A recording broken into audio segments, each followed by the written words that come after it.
Di sini yang pertama saya akan menjelaskan tentang konsep dari korupsi itu sendiri. Nah, korupsi dan koruptor berasal dari bahasa Latin yaitu corruptus, yakni berubah dari kondisi yang adil, benar dan jujur menjadi kondisi yang sebaliknya. Sedangkan kata corruptio berasal dari kata kerja corrupere yang berarti busuk, rusak, menggoyahkan, memutar balik, menyogok, orang yang dirusak, dipikat atau disuap. Nah, korupsi adalah penyalahgunaan amanah untuk kepentingan pribadi. Masyarakat pada umumnya menggunakan istilah korupsi untuk merujuk kepada serangkaian tindakan-tindakan terlarang atau melawan hukum dalam rangka mendapatkan keuntungan dengan merugikan orang lain. Hal yang paling mengidentifikasi perilaku korupsi bagi masyarakat umum adalah penekanan pada penyalahgunaan kekuasaan atau jabatan publik untuk keuntungan pribadi. Kemudian dalam kamus lengkap Oxford, korupsi didefinisikan sebagai penyimpangan atau perusakan integritas dalam pelaksanaan tugas-tugas publik dengan penyuapan atau balas jasa. Sedangkan pengertian ringkas yang dipergunakan World Bank, korupsi adalah penyalahgunaan jabatan publik untuk keuntungan pribadi. Nah, adapun definisi lengkap korupsi menurut Asian Development Bank atau ADB adalah korupsi melibatkan perilaku oleh sebagian pegawai sektor publik dan swasta di mana mereka dengan tidak pantas dan melawan hukum memperkaya diri mereka sendiri dan atau orang-orang yang dekat dengan mereka atau membujuk orang lain untuk melakukan hal-hal tersebut dengan menyalahgunakan jabatan di mana mereka ditempatkan. Nah, dengan melihat beberapa definisi tadi di atas, dapat disimpulkan bahwa korupsi secara implisit adalah penyalahgunaan kewenangan, jabatan atau amanah secara melawan hukum untuk memperoleh keuntungan atau manfaat pribadi dan atau kelompok tertentu yang dapat merugikan kepentingan umum. Ini yang berikutnya saya akan membahas mengenai bentuk-bentuk dan jenis-jenis korupsi itu sendiri. Yang pertama ada bentuk-bentuk dari korupsi. Nah, tindakan pidana korupsi dalam berbagai bentuk mencangkup pemerasan, penyuapan, dan gratifikasi pada dasarnya telah terjadi sejak lama dengan perilaku mulai dari pejabat negara sampai pegawai yang paling rendah. Nah, korupsi pada hakikatnya berawal dari suatu kebiasaan yang tidak disadari oleh setiap aparat, mulai dari kebiasaan menerima umpeti, hadiah, suap, pemberian fasilitas tertentu ataupun yang lain dan pada akhirnya kebiasaan tersebut lama-lama akan menjadi bibit korupsi yang nyata dan dapat merugikan keuangan negara. Nah, berikut ini adalah bentuk-bentuk korupsi. Di antaranya adalah yang pertama itu ada penyuapan, di mana mencakup tindakan memberi dan menerima suap, baik berupa uang maupun barang. Yang kedua itu ada embezzlement, yaitu merupakan tindakan penipuan dan pencurian sumber daya yang dilakukan oleh pihak-pihak tertentu yang mengelola sumber daya tersebut, baik berupa dana publik atau sumber daya alam tertentu.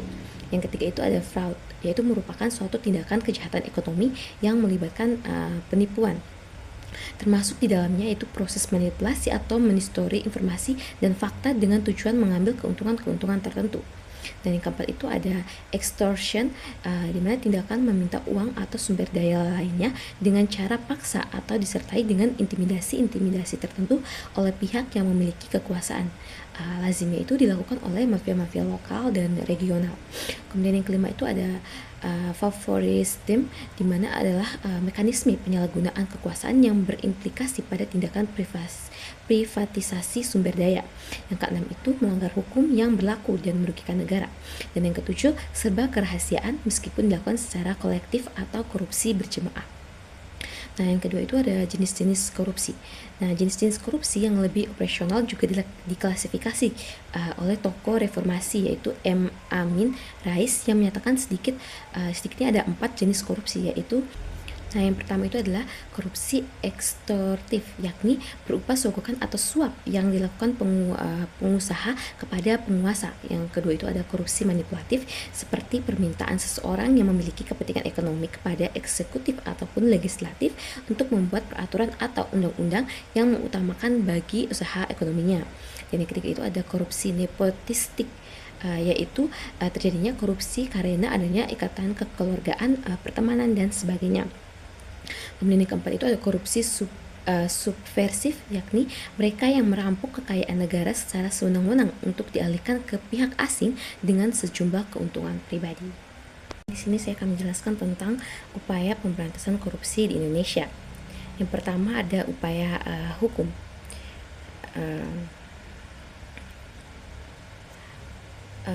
Yang pertama ada upaya hukum. Berikut adalah dasar-dasar hukum pemberantasan tindakan pidana korupsi di Indonesia. Yang pertama itu ada Undang-Undang Nomor 3 Tahun 1971 tentang pemberantasan tindakan pidana korupsi. Undang-undang ini dikeluarkan di masa Orde Baru pada kepemimpinan Presiden Soekarno.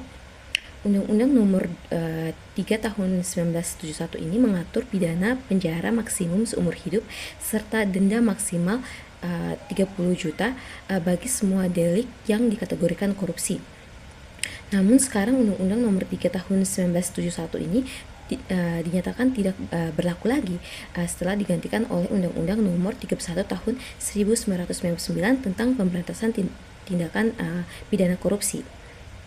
Kemudian yang kedua itu ada ketetapan Majelis Permusyawaratan Rakyat nomor 11 garing MPR garing 1998 tentang penyelenggaraan negara yang bersih dan bebas korupsi, kolusi, dan nepotisme. Sejalan dengan ketetapan Majelis Permusyawaratan Rakyat nomor 11 garing MPR garing 1998 tentang penyelenggaraan negara yang bersih dan bebas korupsi, kolusi, dan nepotisme, pemerintah Presiden Abdurrahim Wahid membentuk badan-badan negara untuk mendukung upaya pemberantasan korupsi, antara lain Tim Gabungan Penanggulangan Tindakan Pidana Korupsi, Komisi Ombudsman Nasional, Komisi Pemeriksa Kekayaan Penjabatan Negara, dan beberapa lainnya. Dalam TAP MPR itu ditekankan soal tuntutan hati nurani rakyat agar reformasi pembangunan dapat berhasil, salah satunya dengan menjalankan fungsi dan tugas penyelenggaraan negara dengan baik dan penuh tanggung jawab tanpa adanya korupsi. Yang ketiga itu Undang-Undang Nomor 28 Tahun 1999 tentang penyelenggaraan negara yang bersih dan bebas korupsi, kolusi, dan nepotisme. Undang-undang ini dibentuk di era Presiden B.J. Habibie pada tahun 1999 sebagai komitmen pemberantasan korupsi pasca tergulingnya rezim Orde Baru. Dalam Undang-Undang Nomor 28 Tahun 1999 tentang penyelenggaraan negara yang bersih dan bebas KKN ini dijelaskan mengenai definisi korupsi, kolusi, dan nepotisme yang semuanya adalah tindakan tercela bagi penyelenggaraan negara.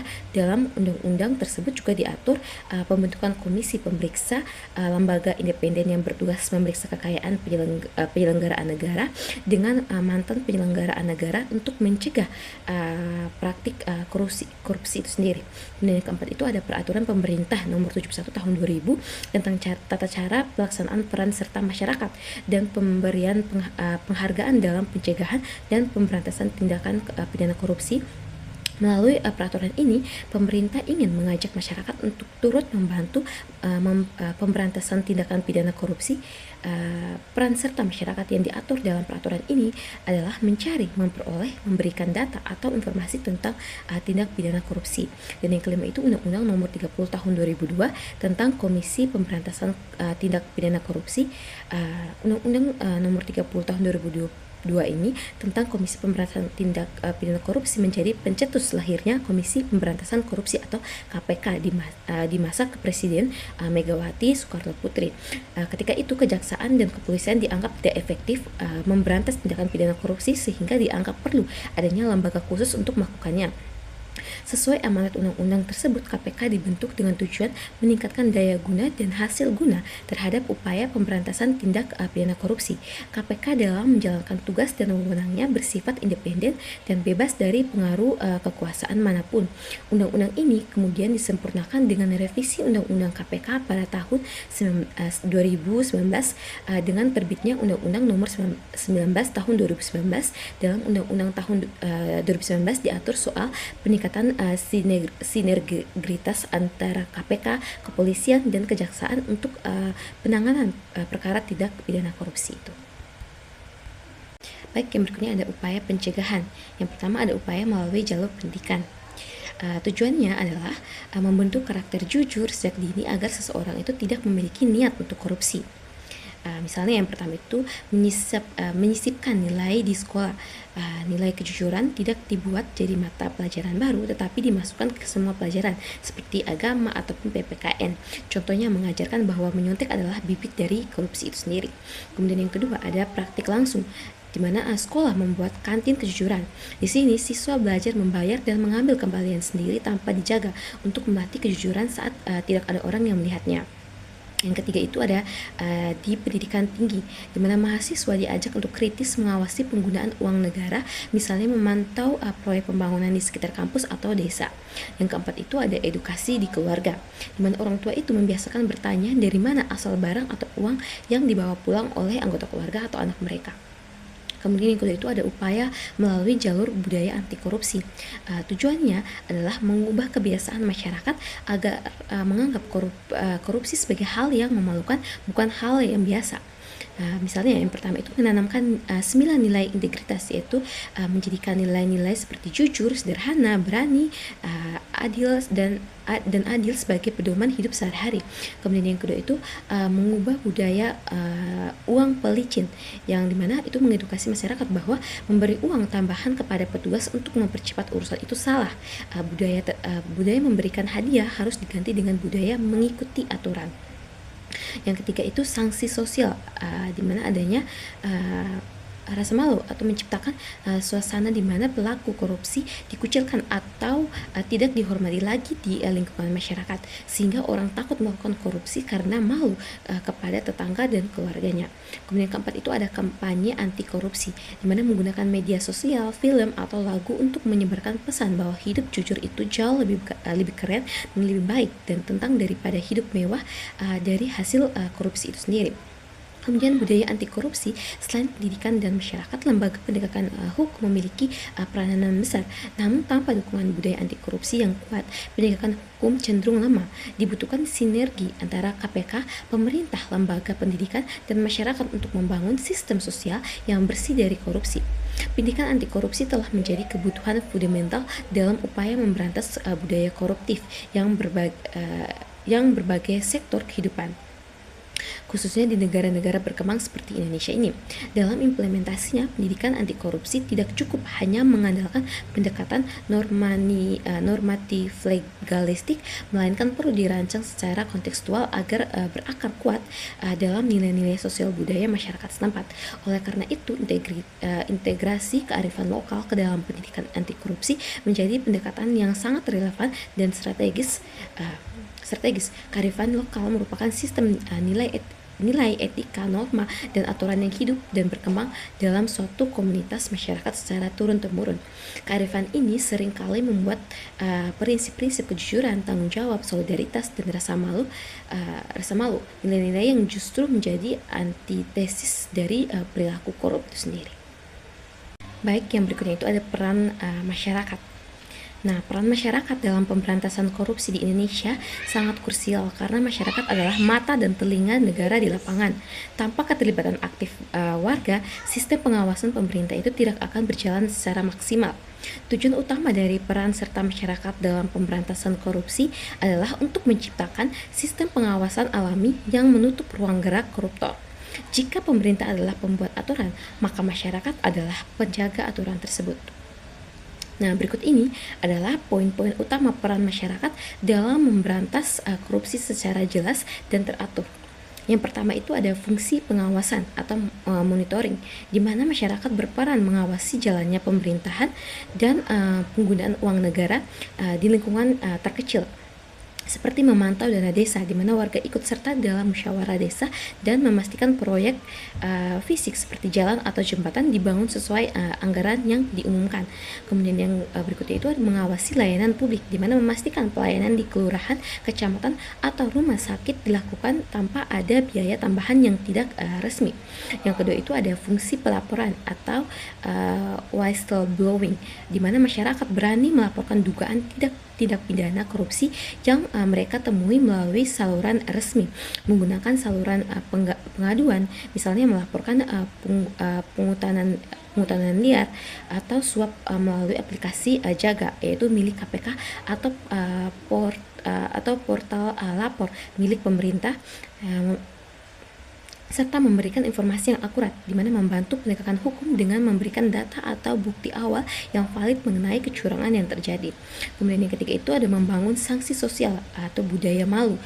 Masyarakat berperan menciptakan lingkungan yang tidak toleran terhadap koruptor, mengucilkan perilaku korupsi, misalnya tidak lagi menghormati atau memberikan panggung sosial kepada individu yang terbukti korupsi meskipun mereka memiliki harta yang berlimpah. Kemudian yang berikutnya itu menghapus budaya maklum, berhenti menganggap korupsi itu kecil seperti uang pelicin sebagai hal yang biasa atau wajar dilakukan. Kemudian yang keempat itu menolak praktik suap dan gratifikasi. Masyarakat memutus rantai korupsi dari sisi pemberi. Misalnya budaya antri dan prosedur, mengikuti aturan yang berlaku tanpa mencoba menyuap petugas untuk mempercepat urusan. Kemudian berani menolak permintaan ilegal, tegas menolak jika ada petugas yang meminta uang di luar tarif resmi yang sudah ditentukan. Oke, baik. Contoh kasus nyata yang ada di Indonesia. Contoh kasusnya itu korupsi bansos saat jabat Menteri Siap oleh Juliari P. Batubara yang divonis 12 tahun penjara. Di mana dalam konversi perkara korupsi Jakarta Pusat atas nama terdakwa Juliari P. Batubara, Ketua Majelis Hakim Pengadilan Tindak Pidana Korupsi pada Pengadilan Negeri Jakarta Pusat Muhammad Damis yang menghukum Juliari P. Batubara ini dengan hukuman penjara 12 tahun dan denda sejumlah 500 juta subsidiar 6 bulan kurungan. Dalam pembacaan pemutusan, Majelis Hakim menilai Juliari terbukti melanggar pasal 12 huruf A Undang-Undang Republik Indonesia Nomor 31 Tahun 1999 di mana tentang pemberantasan tindak pidana korupsi sebagaimana yang diubah dalam Undang-Undang Republik Indonesia Nomor 20 Tahun 2001 Pemberantasan Korupsi atau KPK. Dalam persidangan ini jadi di mana menjatuhkan pidana terhadap pelaku tersebut dengan pidana penjara 12 tahun dan pidana denda senilai 500 juta rupiah dengan ketentuan apabila tidak diganti pidana kurungan 6 bulan. Dalam persidangan sebelumnya itu, Juliari ini dinyatakan terbukti menerima uang senilai 32,48 miliar dalam perkara suap pengadaan bantuan sosial COVID-19. Uang suap itu diterima dari sejumlah pihak. Yang pertama itu dari Harifan Sidabuke senilai 1,28 miliar, sedangkan dari Ardian Iskandar 1,95 miliar, dan dari beberapa fansus bansos COVID-19 lain itu senilai 29,25 miliar. Vonis ini lebih berat dibandingkan tuntutan jaksa penuntut KPK sebelumnya. Politisi PDI Perjuangan ini bertuntut 11 tahun dan denda 5 juta subsidiar 6 bulan kurungan. Jaksa penuntut menilai Juliari ini terbukti menerima suap dalam pengadaan paket bansos COVID-19 di wilayah Jabodetabek 2020 sebesar 32,48 miliar. Sebagaimana dalam tuntutannya supaya Majelis Hakim Pengadilan Tindak Pidana Korupsi pada Pengadilan Negeri Jakarta Pusat yang memeriksa dan mengadili perkara ini memutuskan bahwa menyatakan terdakwa terbukti secara sah dan berjanji menurut hukum bersalah melakukan tindak pidana korupsi sebagaimana yang diatur dan diancam pidana pasal 12 huruf B pasal 18 Undang-Undang Republik Indonesia Nomor 31 Tahun 1999 tentang pemberantasan tindak pidana korupsi sebagaimana diubah dengan Undang-Undang Republik Indonesia Nomor 20 Tahun 2001 tentang perubahan atas Undang-Undang Republik Indonesia Nomor 31 Tahun 1999 tentang pemberantasan tindakan pidana korupsi pasal 55 ayat ke-1 Kitab Undang-Undang Hukum Pidana atau KUHP pasal 64 ayat 1 KUHP sebagaimana dalam dakwa ke-1. Jadi ini menjatuhkan pidana terhadap terdakwa berupa pidana penjara selama 11 tahun dikurangi selama terdakwa berada dalam tahanan dengan perintah menjatuhkan pidana terhadap terdakwa tersebut berupa pidana penjara selama 11 tahun dikurangi selama terdakwa berada dalam tahanan dengan perintah agar terdakwa tetap ditahan dengan denda sebesar 500 juta rupiah subsidiar 6 bulan kurungan. Ini menetapkan agar terdakwa membayar uang pengganti kepada negara sebesar 14 miliar 597 juta 450 ribu rupiah jika terpidana tidak membayar uang pengganti dalam waktu 1 bulan setelah pengadilan yang telah memperoleh kekuatan hukum tetap maka harta bendanya dapat disita oleh jaksa dan dilelang untuk menutupi uang pengganti tersebut. Jika tidak mencukupi dipidana selama 2 tahun, di mana menjatuhkan pidana tambahan kepada terdakwa berupa hak pencabutan untuk dipilih dalam jabatan publik selama 4 tahun setelah terdakwa selesai menjalani pidana pokok. Menyatakan barang bukti nomor 1 sampai dengan nomor 533 dipergunakan dalam perkara lain, menetapkan agar terdakwa tersebut membayar biaya perkara sebesar Rp10.000. Selain itu juga hakim juga menjatuhkan hukuman tambahan untuk membayar pengganti sejumlah 14.497.450.000 atau sekitar 14,59 miliar. Jika tidak diganti, bisa diganti pidana penjara selama 2 tahun. Hakim juga mencabut hak politik atau hak dipilih terhadap Juliari P. Batubara selama 4 tahun. Berikut itu contoh kasus sederhana. Itu contohnya uang kas kelas, di mana di sebuah kelas itu seorang siswa yang ditunjuk sebagai bendahara kelas yang bertugas mengelola uang kas. Setiap minggu itu seluruh siswa diminta untuk membayar iuran kas sebesar Rp5.000 untuk per bulan bersama, di mana seperti membeli alat kebersihan atau kebutuhan kelas lainnya. Namun bendahara tersebut diam-diam menggunakan sebagian uang kas untuk kepentingan pribadi seperti membeli jajan dan pulsa. Ia tidak mencatat pengeluaran tersebut dalam buku kas, sehingga laporan keuangan terlihat seolah-olah tidak ada masalah. Ketika suatu hari kelas membutuhkan uang untuk memberi perlengkapan kebersihan, ternyata uang kas tidak mencukupi. Setelah diperiksa oleh wali kelas, diketahui bahwa sebagian uang kas telah digunakan tidak sesuai dengan peruntukannya. Berikut ini analisis kedua kasus yang sudah dijelaskan oleh saya tadi. Yang pertama itu kasus nyata yang ada di Indonesia itu tentang korupsi bansos saat pejabat Menteri Sosial, yaitu oleh Juliari P. Batubara yang dimana divonis 12 tahun penjara dalam konversi perkara korupsi nomor 29 pidana khusus di Jakarta Pusat, di mana nama terdakwa Juliari P. Batubara ini ketua Majelis Hakim Pengadilan Tindak Pidana Korupsi pada Pengadilan Negeri Jakarta Pusat, Muhammad Damis, yang menghukum Juliari P. Batubara ini dengan hukuman penjara 12 tahun dengan denda sejumlah 500 juta subsidiar 6 bulan kurungan. Di mana kasus ini menunjukkan bahwa tindak korupsi terjadi melalui penyalahgunaan jabatan dan wewenang oleh pejabat publik. Sebagai Menteri Sosial, Juliari memiliki tanggung jawab untuk mengelola bantuan sosial bagi masyarakat terdampak pandemi, namun ia justru menerima suap dalam bahasa pengadaan bansos yang seharusnya digunakan untuk kepentingan rakyat. Dari fakta persidangan tersebut ada beberapa fakta yang diperoleh. Yang pertama itu terdakwa terbukti menerima uang sebesar 32,48 miliar. Yang kedua itu perbuatannya melanggar Undang-Undang Pemberantasan Tindakan Pidana Korupsi. Yang ketiga itu dijatuhi hukuman 12 tahun penjara, denda, serta kewajiban membayar uang pengganti. Adapun makna dan dampaknya dari kasus tersebut, yang pertama itu merugikan masyarakat luas, terutama warga yang membutuhkan bantuan saat pandemi COVID-19.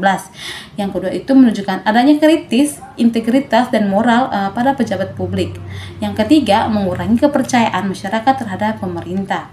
Dan yang keempat itu memperlihatkan bahwa korupsi dapat terjadi bahkan dalam situasi darurat. Jadi bisa disimpulkan bahwa kasus ini menegaskan bahwa korupsi bukan hanya pelanggaran hukum, tetapi juga pelanggaran moral karena mengorbankan kepentingan masyarakat. Oleh karena itu diperlukan bahwa pengakuan hukum yang tegas, di mana pengawasan yang ketat serta penanaman nilai kejujuran tanggung jawab sejak dini agar kasus serupa itu tidak terulang lagi. Analisis kasus yang kedua itu kasus korupsi sederhana yang dimana tentang uang kas kelas, dimana kasus ini merupakan bentuk korupsi sederhana karena terjadi penyalahgunaan kepercayaan tanggung jawab oleh bendahara kelas, dimana meskipun jumlah uangnya kecil, tindakan tersebut tetap termasuk perilaku koruptif. bentuk pelanggarannya itu yang pertama menyalahgunakan wewenang. Ada beberapa penyalahgunaan wewenang itu. Yang pertama, bendahara ini menggunakan jabatan untuk kepentingan pribadinya. Yang kedua itu ketidakjujuran, tidak mencatat penggunaan uang yang sebenarnya. Yang ketiga, penggelapan dana uang kas yang seharusnya itu untuk kepentingan bersama dipakai kepentingan bersama tetapi dipakai sendiri. Adapun penyebabnya, penyebab itu terjadi yang pertama itu kurangnya nilai kejujuran tanggung jawab dari bendahara ini tersebut. Yang kedua itu adanya kesepakatan karena tidak ada pengawasan ketat. Yang ketiga, sikap disiplin dan tidak amanah dalam menjalankan tugasnya tersebut.